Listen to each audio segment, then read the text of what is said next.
Why genre shifts ruin fan bases. Folklore by Taylor Swift, Fluorescence by Maisie Peters, and The Singular X by Sabrina Carpenter. What do all of these albums have in common? Hi, my name is Kaylee, and today we are going to talk about how genre shifts ruin fan bases. Let's start with Singular by Sabrina Carpenter. I've been a fan of Sabrina Carpenter since 2014. The moment that the Girl Meets World trailer dropped, I was in. And you can see my whole Sabrina journey with this previous Sabrina Carpenter video on my channel. I was a huge fan until after Evolution when her entire brand changed. I know she grew up, but it was such a stark contrast for me as a 13-year-old. And when Hands was released before the Singular X, that is unfortunately when I had to remove myself from the equation for several years. It was a darker, much scarier version of Sabrina, especially as a child. Now you're like, Kaylee, what? Why are you still here? You're a huge Sabrina fan. Well, yes, I did come back when she was much dirtier, but I'm also 21 now, not 13. Anyway, I think that alienated a huge part of Sabrina's fan base just by releasing her first explicit song with Hands, especially for her very young fans like I was.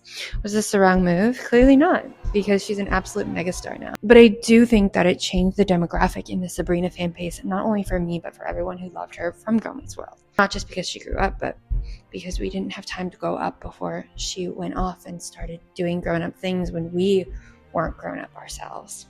Okay, now the next example is Maisie Peters, and this one is the most recent one on the list. I love Maisie Peters, and up until The Good Witch Deluxe, her discography was literally skipless. You signed up for this, and The Good Witch are some of the best albums of all time. These are pop masterpieces that are genuinely some of my favorite albums. Some of the lyrics are a bit cliche, but that's how it works when you do pop, and I think people really need to realize that. I'm looking at you, the life of a showgirl.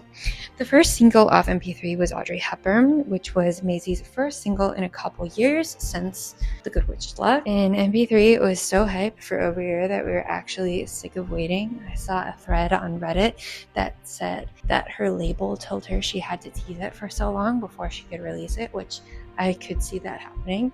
But Audrey Hepburn did not live up to the hype. I was so disappointed with the new indie soft girl aesthetic and sound that You lasted on my playlist for less than a week, and Audrey Hepburn never made it on. When Say My Name in Your Sleep came out, I had a similar reaction. Now I listen to the song periodically, and I do like it the best out of the tracks up to My Regards.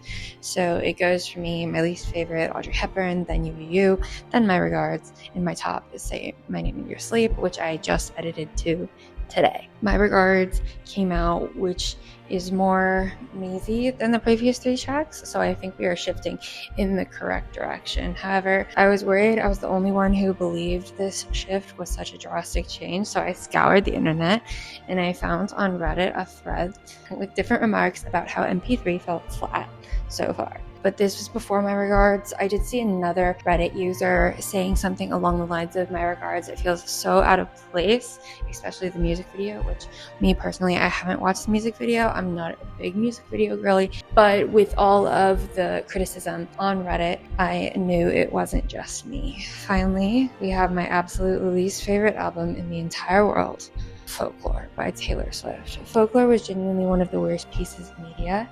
It made me more mad at the pandemic than I already was for taking away most of my life. The contrast of cutting the Lover era short, which Lover is my favorite era, was so depressing and sad for me, but I was excited when Folklore was announced because it was another album for me to sink my teeth into during the pandemic, and I was so disappointed. Indie music just isn't for me. If you can tell by my list, indie music just is not for me. It's just absolutely boring for me.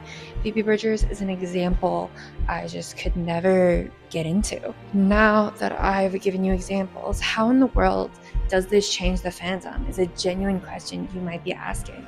It changes the demographic, especially for something like Folklore by Taylor Swift. That album skyrocketed her audience into new heights. pun is intended. It changed the way her fans were perceived and launched her career into fully fledged mega icon Taylor Swift. She has since went down just the tiniest bits. However, I don't think she'll ever go back down to Lover era fame, which this fame was also ginormous. So her having a whole new level of stardom was absolutely crazy at that point.